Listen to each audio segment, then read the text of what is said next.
Watcher, and welcome to another Dominions 5 video about EA Relay. Turn 2, and I've researched a whole 4 schools of magic.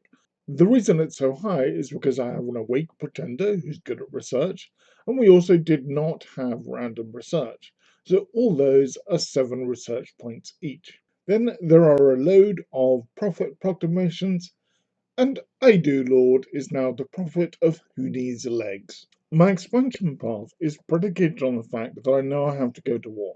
This is a map nuke map, so I know that there are 3 provinces between me and my neighbouring underwater competitor, Therados. This province is particularly significant. It's the one between our 2 cap circles, and the one that is most likely to be in contention. I want to seize it as soon as possible, and therefore my expansion path is like so. We'll see how that works out. Turn 3, and I have a battle report. How did I do on expansion? I did it losslessly. Wonderful. My plan for expansion continues normally.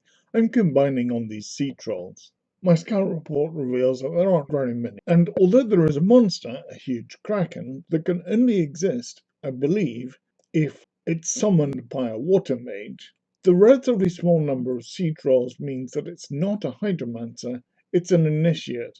They should be trivial to defeat. It's very hard to cast spells when you're mind blasted. Turn 4, and I've researched more thaumaturgy up to 2, so I can now mind burn. There was a battle against the trolls, and as expected, it had no attrition. And I got a hero. We're not playing with worthy heroes, so I just got a free Mind Lord. For now, he'll be stuck researching. You'll notice that I'm not expanding this turn. Straight ahead of me is a bunch of shark tribe. To my north is a province of Kululus. The income there is 106. It's a much richer province, and I need money to support my war effort. This has slightly altered my plans, as we'll see in turn 5. Not much happened. My capital recruitment has shifted somewhat. Normally, I'd be recruiting slave mages to get my research up.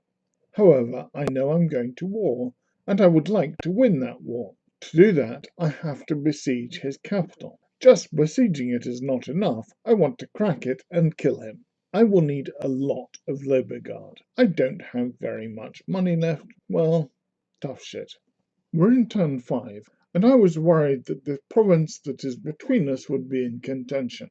Not only has Therados not taken it yet, but Therados is not in any of its neighbouring provinces, which makes it a lot safer for me to go into my dominion to the north and kill the Kululus. Unfortunately, I screwed up and didn't save turn 6, so this is turn 7. However, we get 2 unexpected events. One gives me more money, which is good, I need money, and the other gives me unrest and magic, fortunately not in my capital. I can't afford to patrol it down at the moment, and slowly the Tritons will become used to their new mental overlords. I have 2 battles. Let's see where they are before we see how they went. First on the war front, I did take the Kululus. I also took the province to its west, rather than go straight into the Shark tribe. I still couldn't see Therados in any of its neighbouring provinces. I could take the province I'm in now, and then move on to the contested province. If we bumped, I'm scripting to defeat his army. Although I don't have Conjuration 3 yet, which gives you lesser water elementals and dominance in the sea, I will have it by the time battles are resolved in the next turn, and I've taken that into account with my script. The second battle I have is over to my west, where I sent a second expansion party. Why didn't I take the Kululus in my southeast? I have a plan. I want to be on his capital as soon as I can, balancing my need for money to continue to prosecute the war with the war itself. I've decided that I want to be on his capital at turn 13. It is now turn 7. To get from my capital to his takes 4 turns, so I have until turn 9 to recruit things in the capital that I can bring to the fight. That also figures in how I expand. To get my second expansion party onto his capital at turn 13, I can't take the Kululus. I want to take the kelp forest to his north, It should be richer, which is to my benefit if I'm fighting a war. Everything I'm doing is based on that turn 13 deadline. One other thing of note is this province. It's a Hoburg province. I don't have dominion, so I don't know how wealthy it is, but it's farmland, and as far as I'm concerned, it would be an ideal place to have an enclave. Unfortunately, Ermore's flag is right next door, and there's a danger they'll come and snag it before me. But I want that province, not least because it has land scouts. Turn 8. My research plan is coming together.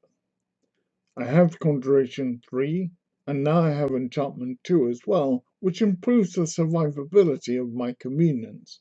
I'm not certain if I'm going to use one yet, but I have a nature random. There were 2 more battles, both unfortunately against the Shark tribe. This one is expansion, I lost some Lobos, they're meant to be lost. This one was the Contention province. Again, I lost a lot of chaff, and my prophet's army is diminished. The Shock Knights were useless because I mind blasted the shit out of them. I now hold the Contention province, and Therados' troops have backed off. We didn't bump, and they have retreated, I'm not certain why. His nasty pop kill Dominion is all over the place. My prophet, therefore, is weaker. As a result, I decide to recruit him as much chaff as I can and have him stay put and preach. There's another indie province I've got my eye on. Bonus points if you can see which one it is.